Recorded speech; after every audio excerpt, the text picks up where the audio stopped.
Yes, it's true. There's a child, and the child is my daughter. And her father abandoned us, leaving us flat. Now she lives with an innkeeper man and his wife, and I pay for the child. What's the matter with that? At the end of the day, she'll be nothing but trouble. And there's trouble for all, and there's trouble for one. While we're earning our daily bread, she's the woman that hands in the butter. You must send the slugs away, or we're all gonna end in the gutter, and it's us who have to pay. At the end of the day. That's a clip from Les Miserables, of course, the voice of Anne Hathaway, who is drinking tea at the moment, but I think she swallowed the tea and we can talk. Anne, hello, how are you? Oh, it's like you're in the room with me. Hello, how are you? What tea are you drinking? What's your tea of choice this It's not actually tea. It's just hot water with ginger and lemon and honey. I'm taking any advice that you have as far as drinks are concerned, because the regime that you must have gone through to put yourself through this movie I think it's going to make people's eyes water. First of all, let's get the difficult stuff out of the way. This is an astonishing... I know you know all this, right? I'm just saying it for everybody else. This is an astonishing film. Everyone has to see it, and Anne Hathaway is brilliant in it. Okay, got that over. Thank you so much. That's the difficult bit. That's the difficult bit. It's hard, but you know what? I've done so many films where nobody said anything nice. So I'm just like reveling in this wonderful press tour that I'm on, where people just can't say enough nice things about this film that I'm in. Okay, well, this will be thank you for that. This will be a tough 13 or 14 minutes, because it's going to that's pretty much set the tone for the way it's going to go. How was the premiere? How did that go? It was fun. It was a really, really fun night. It's my second time seeing it with an audience, and I felt like it's my third time seeing the film. And I'm so proud to be in the film. It opened up even more for me, particularly Hugh's performance, which I've loved since the beginning. Yeah. But what he achieves as an actor, I mean, it really must be seen multiple times to be believed. And then, the after party was lovely. I have a lot of friends in London, and they were able to come out. It was great to see them. And then the after party was a great time. When we were discussing on the programme, when we were discussing King's Speech, also directed by Tom Hooper, of course, there had many people listening to the programme who talked about spontaneous moments of applause, which obviously don't happen that often when you're watching a movie. But I wonder if this is another one. And I saw it at a screening, and there was just me there and Mark, who I do the programme with, and we obviously didn't stand up and applaud at the end. But the ending of the film almost demands that everyone in the audience stands up and cheers wildly. Would you say that? Did that happen at the premiere? It did, and I think the film is so soul stirring, and it really gets right into the very center of your heart. And by the end, you are sort of exploding with emotion, and it is nice to release it. I don't know. It made sense to me to cheer. I don't think I can remember seeing people act and sing the way you and particularly Hugh Jackman, you two on screen, to do what you do seems to be an astonishing achievement. Thank you. Wow. Thank you so much. Sorry, it was not really a question, was it? It was just another statement of adulation. So this has been much talked about, the process by which Tom Hooper insisted everybody performed and how it wasn't mimed and it's not added on later, that you were singing on set. Can you just explain how that process worked? Well, sure. So Tom let us know very early on that that the singing was going to be live. And I think we all kind of assumed that he would change his mind as we got closer to filming. And then we showed up for rehearsal about 9 weeks before filming started. And it was amazing, because we would be in the rehearsal room, everything would be very, very quiet, and then Tom would say, "What is that sound?" And we realized that even as softly as they were playing, the on-set accompanists, you could hear their fingers touching the keys, and you could hear their feet, pushing the pedal on the floor. And so they had to be put into this soundproof glass box on set, which just kind of had to follow the production around wherever it was. And then Simon Hayes, our brilliant sound engineer, was able to capture our performances. I don't exactly know how he did it. I've never worked on a spoken film where there was so little ADR at the end of it.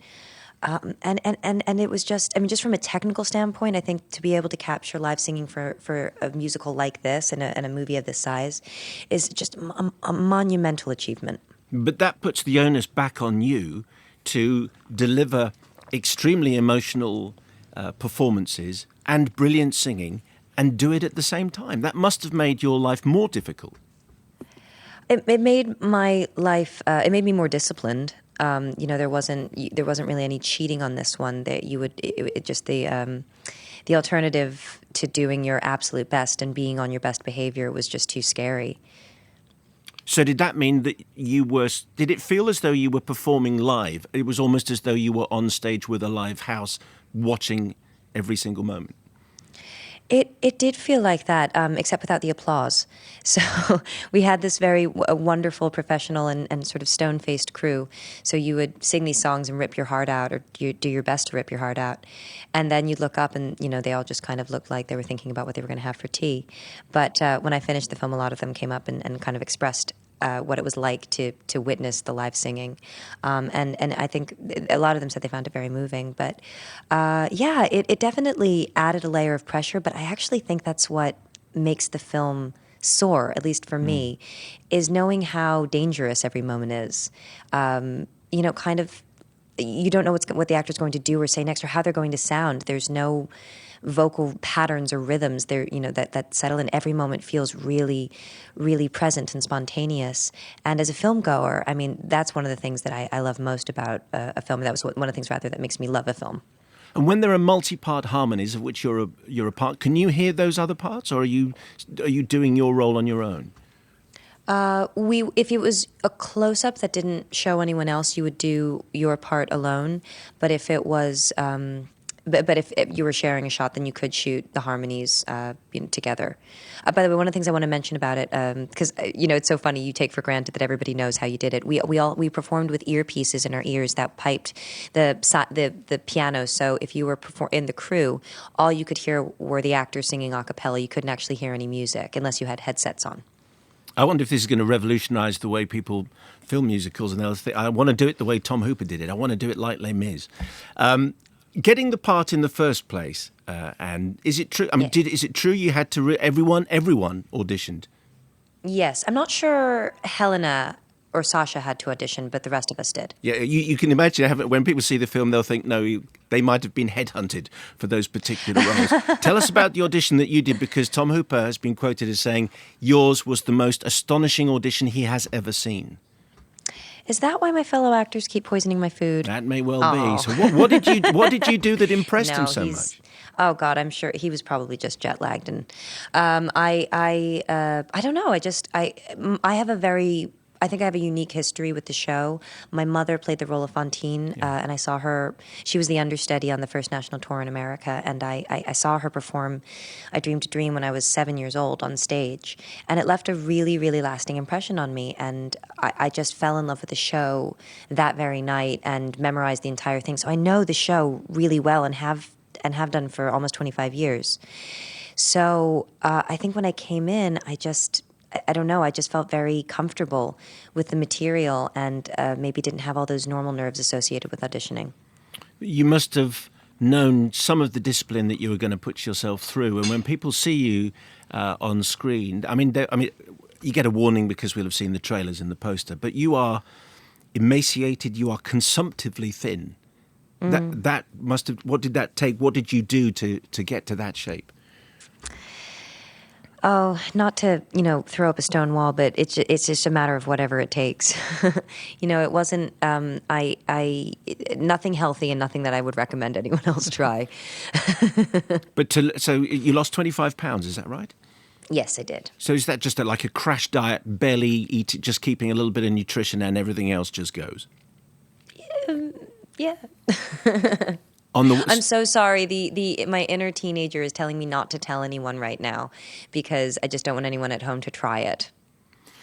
Which is entirely fair enough, but I think people will appreciate when they see the discipline and the rigour with which you approach this part, because you have that, the way you look on one hand, and on the other, presumably the discipline of having to sing for 12 hours on set every day. Yeah, that was something that did require a little bit of work, was building up my stamina while I was losing weight, because that was one of the key things. That was one of the great things about rehearsal, was that you could get into the groove of what it was going to be like to sing for 10 hours a day.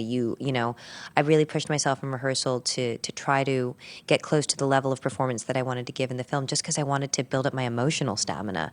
what was it like to not only sing for that long a day, but to have to cry while singing all that long. And then when I started to lose weight, I really just wanted to kind of lie on a couch and do nothing, but I had to force myself to get up and be active. So that way, when I went back to set, I wouldn't just collapse. You mentioned the 9-week rehearsal process. Is that normal on a film like this? No. I don't think if you get 2 weeks of rehearsal, that's richness. I've never heard of a film having a 9-week rehearsal before. Most of the time, you don't rehearse at all. Maybe you do a table read just to kind of get a sense of how the thing moves, but no, very rare. And that was necessary, presumably, because of the live nature of what you were doing. I think also, we had a 13-week shoot, and this is a very, very epic film. We needed to come in with some idea of what we were doing. We needed to get the things up on its feet. We needed to talk through, because, there's a lot of, the language of theater is very different than the language of film, and we needed that time, I think, to translate it so that way all of the wonderful things about the musical, and by the way, you're probably hard-pressed to find a bigger group of Les Mis geeks than this cast. Eddie Redmayne and I, we just swapped stories. He wanted to be Gavroche from the time he was 7, and I think he's still mildly resentful of Daniel, who actually got to play Gavroche, who is like 7. Yeah. He's a good man, Eddie. Eddie Redmayne is fantastic, though, isn't he? I think he's a revelation in this. I think he's mind-blowing. And as someone said when we were doing press, Eddie, why have you been holding this? Why have you been keeping this from us? I hope he makes an album. We asked our listeners to send in questions. Here's one that I do want to have time for, from Jeannie Hutchinson, who says, as a lifelong Broadway aficionada, I was initially quite upset when I heard about your casting. The legendary Patti LuPone is so fierce and powerful, I thought, how could a Hollywood actress fill those shoes? When I saw the trailer, I realised that everything I love about Patti are all the things that Fantine is not supposed to be. You bring the frailty and a vulnerability to the character which Hugo intended, but Broadway so often overlooks. Do you feel that your production of Les Mis is truer overall to Hugo's masterpiece than musical theatre traditionally has been? Wow. What a thoughtful question, first of all. And second of all, thank you so much for saying that. I actually purposely did not listen to the Patti LuPone version until after I was filming, because I just thought, there's too much pressure to begin with, and then I couldn't put the added pressure on trying to sound like her, because I knew I wasn't going to. But I think when you look at the stage production, a lot of the poetry of the novel is present through the music.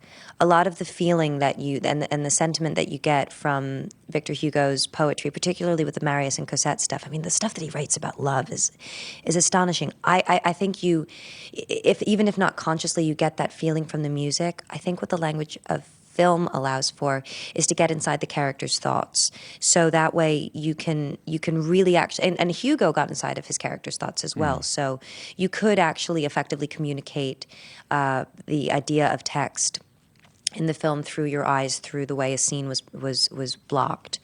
But I don't know that you can compare them. I think that there's strengths in musical theater that you can't do in a film, and there's things that you can do in a film that you can't do in musical theater. I think they kind of exist as their own art form, and what I think is great about the film is that it stands apart from the show while also being completely of the show, I have time for one more question, and it's the question from most listeners: Bob Winkworth, Grant Halliday, Megan Fillins, and many, many others. Catwoman spin-off, any interest? What can you tell us, if anything? Take it away, Anne. There would always be interest in that wonderful character who I love so much that in a recent kind of Q&A where I had to get up and talk about it, somebody asked me what it was like to say goodbye to her, and I burst into tears, which is just about the most un-Selena Kyle thing that you can do. Yeah. And if there's a spin-off, nobody's talked to me about it. I'm a big fan of the idea, but there's nothing actually happening. It just kind of exists in my imagination. Well, Anne, we appreciate you speaking to us. 2012 has been a fantastic year for you. Have a fantastic 2013. Simon, you're lovely, and thank you for all the really kind things that you said about me and about my movie. It's greatly appreciated. And thank you very much for your time. Thank you. Have a good day.